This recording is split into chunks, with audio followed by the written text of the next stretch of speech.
You okay?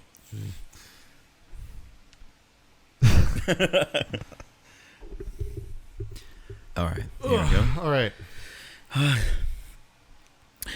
Have you ever had someone put their really cold feet on your chest and or stomach? Not intentionally. It's akin to being run over. I've never been run over, but I feel like that would feel as bad as having cold feet on your stomach or shoulder How or cold chest. were these feet? Celeste has very poor circulation. My like hands get cold, but That's true. She does that too, especially during the winter. yeah. Just slides them right in, and then I die for like 3 seconds. Well, now that image has been pinned into your brain, welcome to the Tilted Roll podcast. Hey guys, So brought to you by Natural and RPG. You don't have to say that every time. By the way, It just feels right, man. we're not. Well, that makes it sound like Natural One is the sponsor, which it's not. It's just us. I know. We're Natural One. We're funding our. Am I wrong though? What? Am I wrong? We are funding ourselves.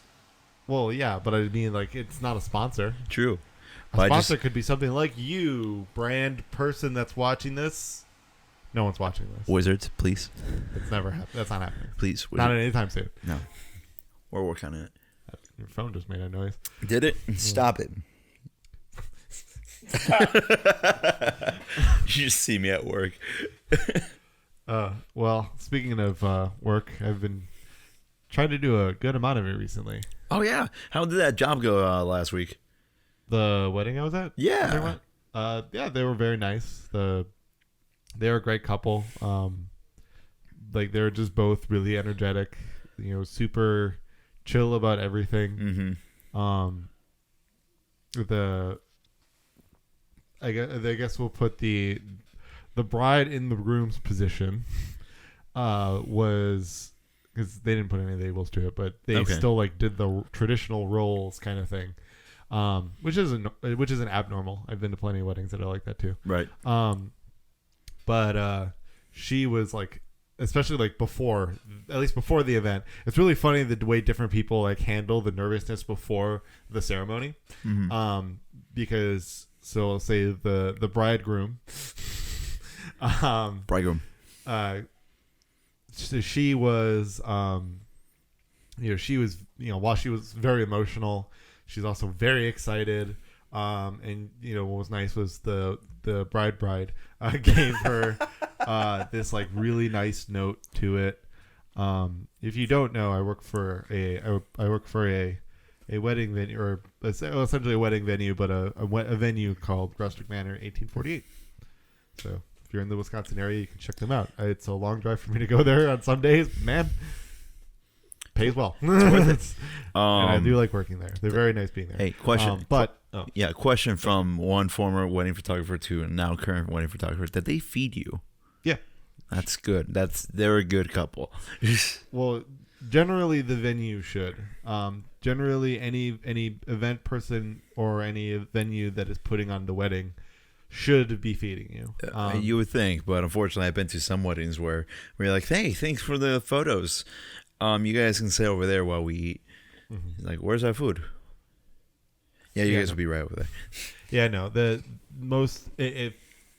If you're whoever's representing you, if you're freelance, you should always make sure, especially if you're freelance, you should make sure to put in beforehand that yes, it is normal to feed your photographer or videographer. And you should be prepared for that if you are doing a wedding yourself. But otherwise, what I was with my story, the bride wrote a note for the other one where just I didn't want to say the whole anagram again, but it was like this note about when they first met, and she like gave her these like Flash logo like cufflinks. Ooh. Because like when they met, they were at like a costume party, but she didn't bring a costume. So the bride drew like little bolts on her face and said, "Well, you're the Flash now," and it was very sweet.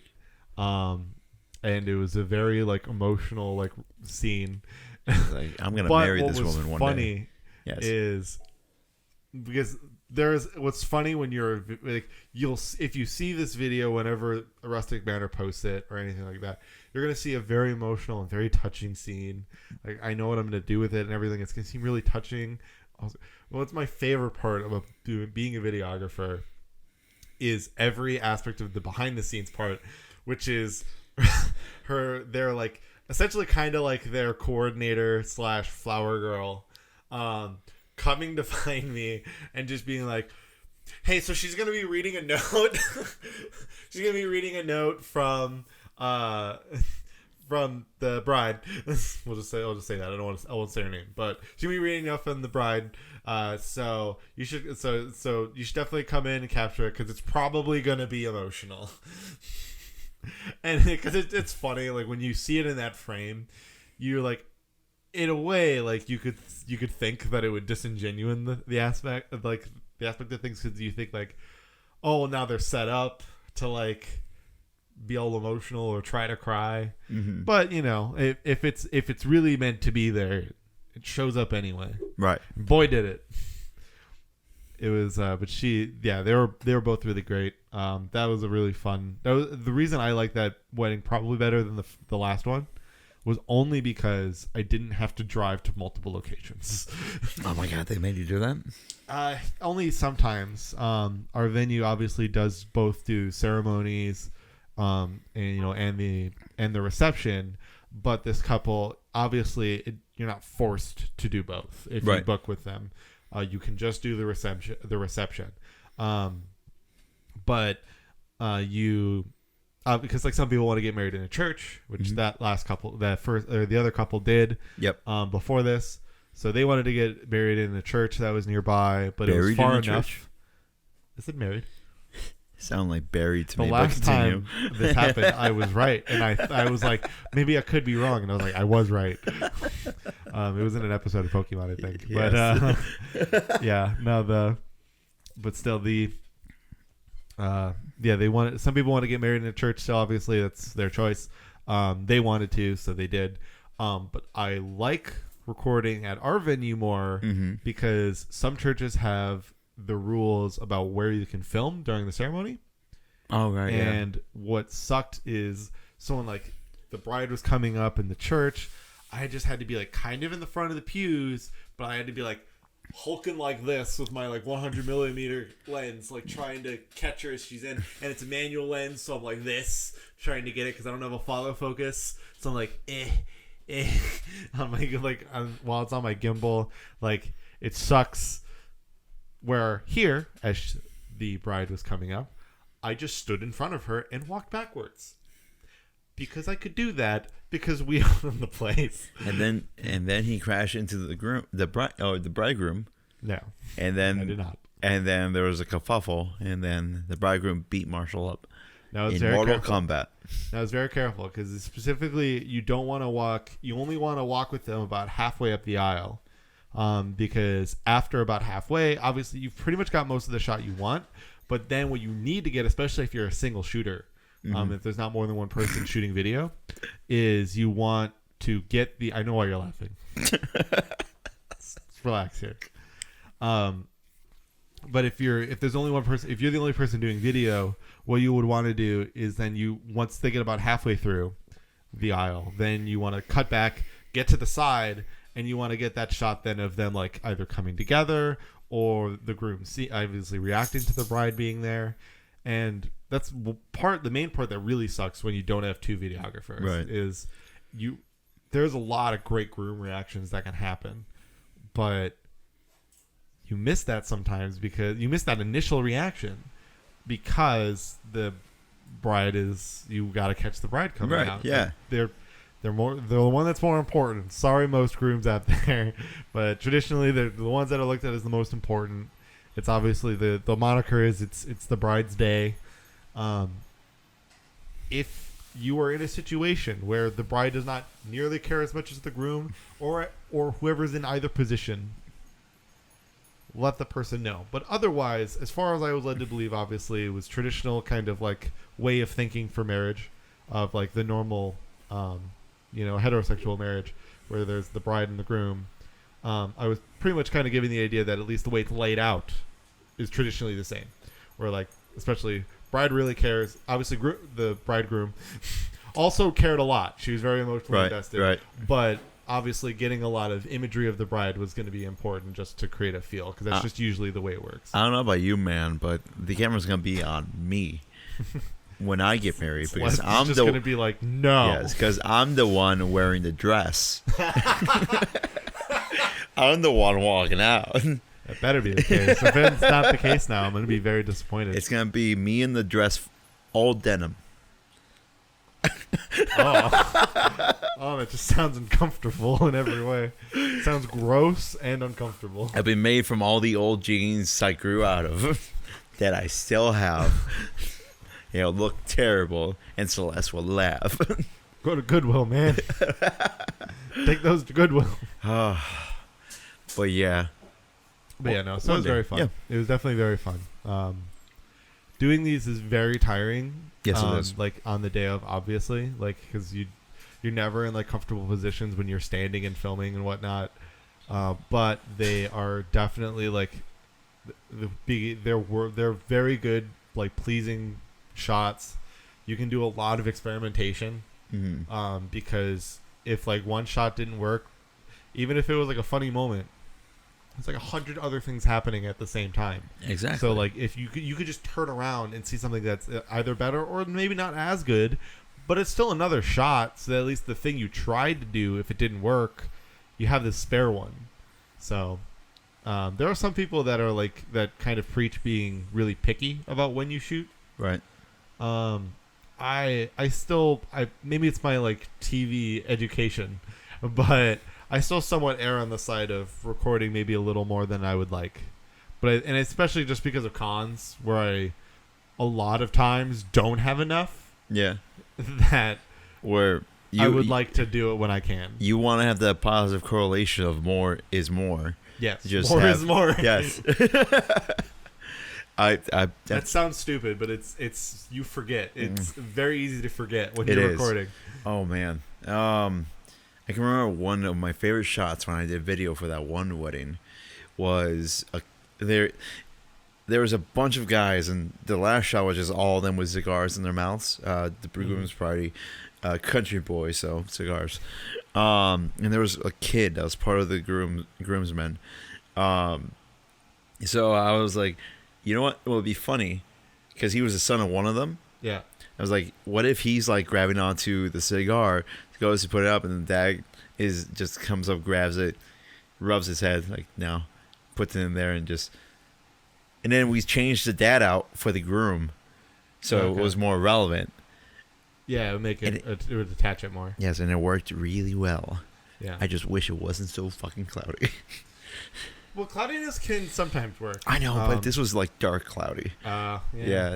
At that point, it's not like diffusing light; it's just getting rid of light. Yeah. And they had Edison lights are amazing when taking certain pictures and video. However, when it's your only light source, sometimes it's not enough. Yeah. No, we had during the ceremony and the last one, there was a good overcast, but it was like pretty clear. Mm-hmm. And there wasn't a lot of, you don't see a crazy amount of skyline in our ceremony area because there's a lot of trees. Right. So it looks good. I would love, sadly, to Gabby, I would love to give you B-roll about events of things I talk about. I'm not legally allowed to do that, so I'm sorry. Just put on generic stock images of weddings or stock video of weddings. If we can find any free ones, go right ahead. Keep the watermarks on them too. For the love of God, don't pay for them. We're not worth paying for in your scenario. Just have it in tiny little. We are worth you paying for it. Yes. Company out there that sells whatever that's tabletop related. Just put it like right here. Even though we're not talking anything about game like RPG stuff at all, right? I mean, we could talk about here. Quick note for all you video games people out there: Fire Emblem Three Houses came out with an update, so now there's more costumes. Bailiff has glasses now. I mean, I feel you on that, but it's very funny that you had. That's the only thing you point out. I was expecting it to be like, yeah, like you can give like Belith a wedding dress. Nope, glasses. Professor glasses. You know it's funny. I make the joke. I'm absolutely going to put them on in my Yes, game. definitely. Like, They look immediately. amazing on female build. I might be a bit biased. You know what though? For our gameplay, for our playthrough, we will find out. Yes. Speaking of which, hey, we should talk about that for a moment. Hey. So yeah. I don't know so- when that episode's going to come out exactly.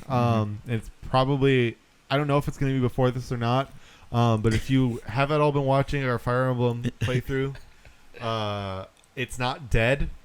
Just one of our recordings was. Yes.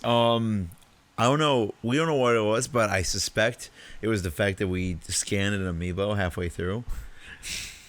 No. That. I'm just thinking that might have affected it somehow. No, I think our main issue ran into I think part of it was just a combination of the way that my computer would just hard thermal throttle, the way the hard drive or how slow the hard drive that we were using was, because I think it benefited the last time from being plugged into like a powered USB source, so it was actually Yes. able to use a faster USB, whereas like this computer's motherboard does not have it. It Yes. uses only 3.0, not 3.1 or 3. Whatever it's called, Excuse like me. the super fast, whatever the newest one. They like USB 3 like went to weird directions of its naming terminology, but it's a slower USB in my actual computer. So as a result, in the motherboard. So as a result, I think it was just slow USB reading, thermal throttling computer combined into having a terrible Elgato rendering and recording sequence. And I didn't notice. I didn't notice it until like halfway through in the audio. But I was just kind of like, well, if it was fine on my laptop, it's got to be fine. I'm sure it's just the preview, because usually the way Elgato works is it'll just record like it'll like kind of log like a phantom file, and then just so it'll always show you like a slightly delayed preview. Right. But it doesn't actually render everything until you stop recording. Then it like fully renders everything out. It's kind of like almost the way that a lot of like high speed cameras actually record, where they're like constantly recording phantom files, and then when you hit the record button, it actually isn't capturing like an area of time. Elgato's kind of work like that, except like it's when you hit the record button, it starts processing what it's going to keep, and then when you stop hitting the record button, it actually fully encodes everything into a real video. So something within that, obviously, like I figured it would be fine. It was not. So we unfortunately have like a whole long session that is pretty much dead. Yeah. We are going to see what we can do about potentially finding a way to kind of do like a recap episode so that we have a way to stitch in between. 80s montage. Yeah, based on the video footage is more where my concern is on making that one work. But we'll try our best. We're going to figure it out.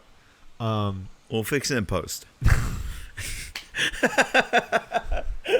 encode everything. I would love to just do a bunch of recordings of like a fake file of like trying to do as much of everything we did, but like have certain things different, like being a guy. Just Or randomly we go to your selecting black eagles. So it's like, oh, we'll go Blue Lions. Black Eagles get selected. That'd be real. It would be kind of funny, but it's way too much work. It's like, that yeah, I don't have time for. Yeah, she lives as she's dying. Death monologue. Yeah, right. I can't wait to see her in Masterclass. But yeah, no. On the plus side, honestly, we didn't lose a whole lot of like big story pieces or a lot of stuff. There was a lot of episodes where like I was very much trying to just kind of learn a lot of the ropes of the baseline of like how all the Sims kind of stuff works. Yep. And then we went through the one kind of training day, and then we went through like a bandit practice thing. Yes. It wasn't the actual like chapter. So Yeah. yeah, right. Yeah. Yeah. No. Yeah. You are correct. So we fortunately like really are like, if between the episodes there's really not much for like story being missed, just moments have been gotten rid of now, which is the sad part. Just the racist rants, the call for action of something you guys will never know of now. Marshall, Help me. no one can help you. No, but yeah. Well, this has been it for the Please Help Me podcast. Sorry, I love the 10-minute power hour from the Game Grumps where they, like, the entire episode, the bit was like Aaron is being held hostage. And then, yeah, like the end of it was like, well, thank you for joining us, the $20,000, and we'll see you next week on the Buy Monday. Next $20,000 Buy Monday. Thank you for joining us. I'm fine. Oh man, I haven't seen the latest one. Oh yeah, they did a magic trick thing. They did. Similar to what I did with you in these playing cards. Oh my God! What is that? A Fable 3 playing so deck? This is from my Fable 3 collector's edition. Yeah, I've got the coin upstairs somewhere too. It's actually on my shelf of stuff. See, this is why we're friends, because he buys a collector's edition. Yeah, for back when Fable 3. Yeah, back when I was... The game that could have been so much had the developer not 16? promised so much. I did not hate Fable 3. I really didn't. It was not Fable 2 by all means. Yes. But I enjoyed a number of aspects about it that still made it very enjoyable for me to play. I liked it too. So there was a lot of things that I think... It was one of those things where it's like... I think the perfect Fable game fit in the middle between Fable 2 and 3. Mm-hmm. It just sadly, Fable 3 was a little too far in trying to advance stuff. And then Fable 2 is Fable 2. It was a great baseline. Like, that was an amazing baseline. Because the first Fable was like, meh. You know, like, there's good things about it. There's fun parts about it. It's a classic for a reason. But it's not, like, overwhelmingly good. Mm-hmm. Fable 2 is a great game. It is so many great things. But, you know, just not everything feels, like, super polished or, you know... Maybe you're like, you would kind of like the way weapons are, it's kind of lame. Like there's not much for like kind of being able to just do what you want with the weapon particularly. Right. Or Fable 3 tried to like have this build your weapon type thing, which got to be kind of interesting. It just sadly didn't work to the fullest extent.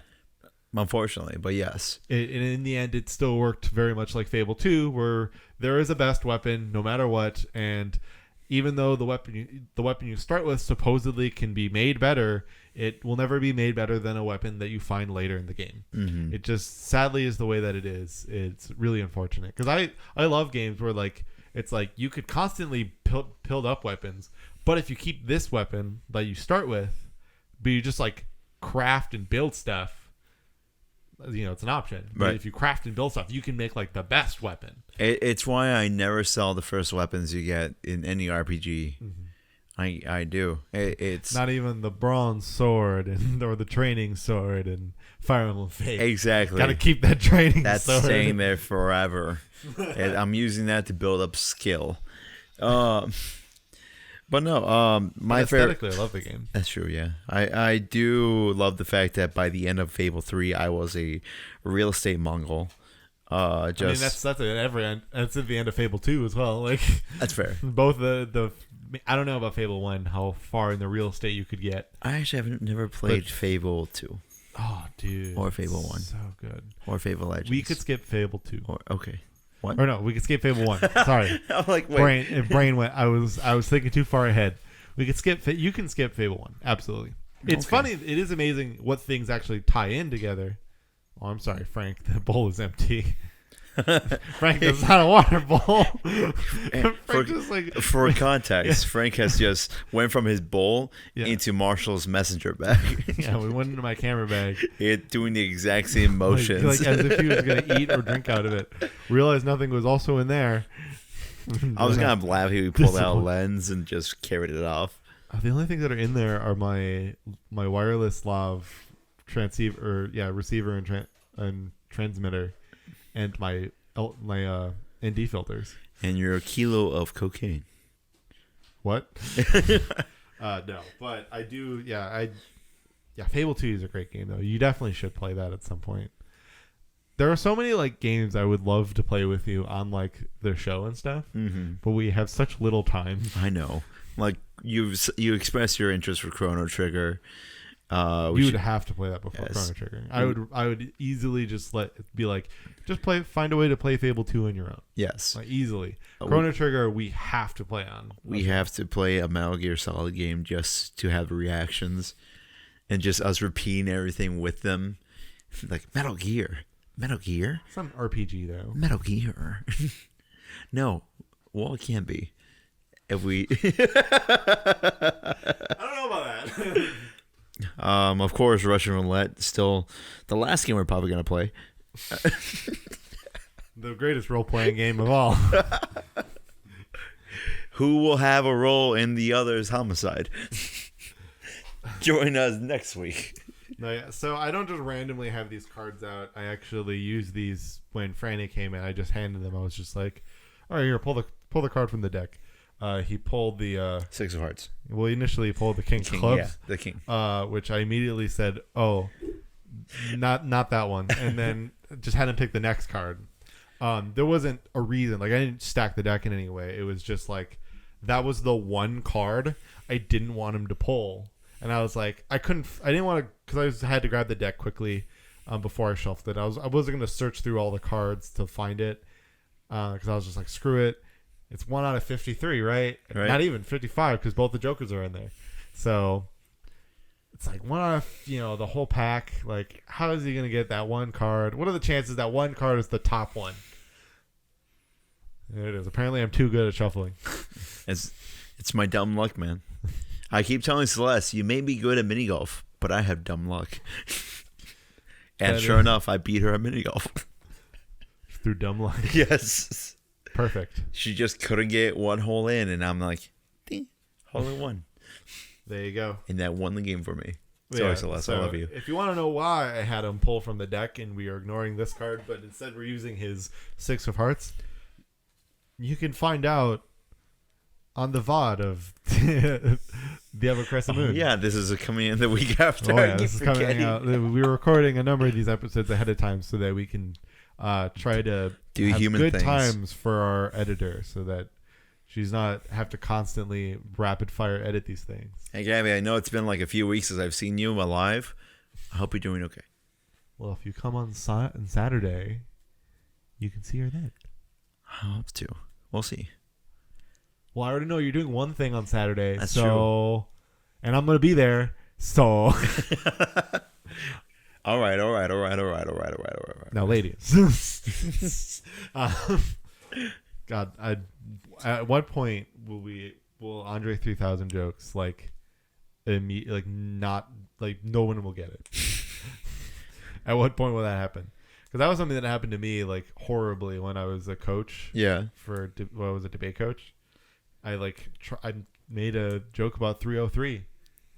No one got it.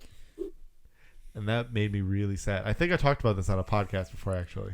I think so, too. I think you did briefly mention it. Yeah. Because I think I talked about how, they weren't that much younger than me. No. But they had never heard of 303. Hey, man. Which was very sad. You're a quarter decade old now. Quarter century. Century. I put the in my Instagram story I put on my birthday was I put 25 or becoming 25 equals quarter life crisis mode engaged. Well, I did like this, but I didn't want to hit the mic. No. I think you'll be fine. Don't worry, man. You're only 25. You have 300 more years to live. Or I would if we don't save the planet. Recycle. Stop pretending like it's not dying, you mongrels. The Amazon is burning for your Stop amusement. buying almonds. I'm going to be like Aaron. I'm going to get on the almond train or the no almond train. Oh, I remember the almond train. Yeah, because it takes 5 gallons of water to make a single almond. How about pecans? Do you think it takes the same amount of water for pecans? I really hope not. I really hope not as well for cashews, because I Yeah. love cashews. Celeste loves pecans. Have you been to the flea market here in town?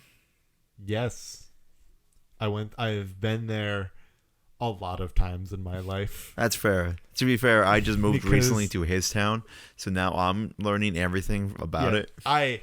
In fact, I'm the one who told you to go this month. Marshall, you want me to be honest with you? Yes. I'm doing this because we've been friends for such a long time.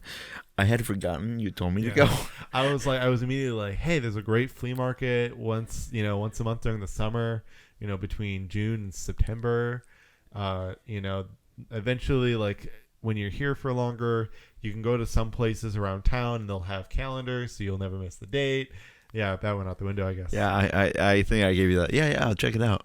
Which means I won't check it So, yeah, so I'm assuming But- you got the roasted pecans. out. Yes, because Celeste loves those. I got the roasted cashews. Yes. They're great. But yeah, the reason why I was reminded of it because I went to get a dog license for my dog. That dog. Yes, That's over this there. one right here. Hey, Yes. hey, Hello. hey. She won't come kiss me anymore. You missed it earlier before the stream. She would just come up and just lick my face, and I'll be like, "Yes, contentment." Now she won't do it. Now she's lazy, like I want to be, but I can't because I do this for you, person who's burning the Amazon. Stop. Save the forest. Killed the whales. Wait. No, not that. Club a panda. Throw a No. baby seal into the lava. No. No. Stop. Eat vegan you don't, food. You don't have to throw the seal into lava because the polar caps are turning into it anyway. Hey. For real, please stop. Yeah. Like, write to your governor, vote, blah blah blah. Anyway, When I have a kid in 11 years, I want there to be an Earth here for them. exactly. Yes, it I will also be just 11 don't years. want to die. That too, yeah. I'm planning to live to 300. Look at you. So yeah, And play D&D all the way. because all y'all gotta know, if you're like, all you were like, oh whatever, when the planet dies, only the rich people are gonna be able to go to Mars, And which isn't die gonna there. include you, voter. Yeah, they're going to go to Mars Think about that. and die there. Unless you vote for the right people. I'm not gonna tell you who those are because that's for your Yes. decision. But We want to go to Mars. All we and care die about- over there. is living. Yes. Or dying somewhere else. And part of that is not having the planet die is part of it. Also fair, yeah. Even if you believe the planet is flat, the planet can still die. So either way, at that point, you just break it in half. even if you're a flat earther, you can still save the earth. You just believe it's flat. It's fine. That doesn't mean it can't die. Exactly. No matter what. hmm Save the planet. Do it for the kids. Kill the whales. No. For the kids. Oh, I was gonna tell you something. I Don't completely make that forgot joke about. on Extra Life. No, I won't. Camera zoomed in on my face. Club baby seals for the kids. Hashtag for the kids. Burn your garbage. No. Don't do that. Put plastic For multiple ring. reasons, don't do that. Actually, it's also Yeah, really bad. potentially bad for your health, and there potentially may be things in your garbage that could explode. Yeah, don't burn plastic. So That's black smoke for a reason. yeah, It's not. no, it's not good. You'll No. get cancer. You will. With any smoke, really, but black smoke really. But black just- smoke is very much. Yeah, it's just. Are we just gonna get on like? Let's just turn into a PSA. I think we're just This Well- is a first for us, I guess. Well, it's a good time because the podcast is now over. Oh my god. So yes, Did you look so at that? yeah, so TLDR, Marshall is a great wedding videographer. Bailiff has glasses and kill your whales. Yeah. No. But as always, thank you for joining us. We'll see you all next week. Yes, this is Franny. This is Marshall. It's smudged all over my glasses. Now. Bye. Cut it out. On this, like, especially if you're very on the purity kind of aspect of things, like this has a lot of like great stuff to play with, and kind of use, especially because like evil creatures could be in here. That's true. You know, the soul coins, like because they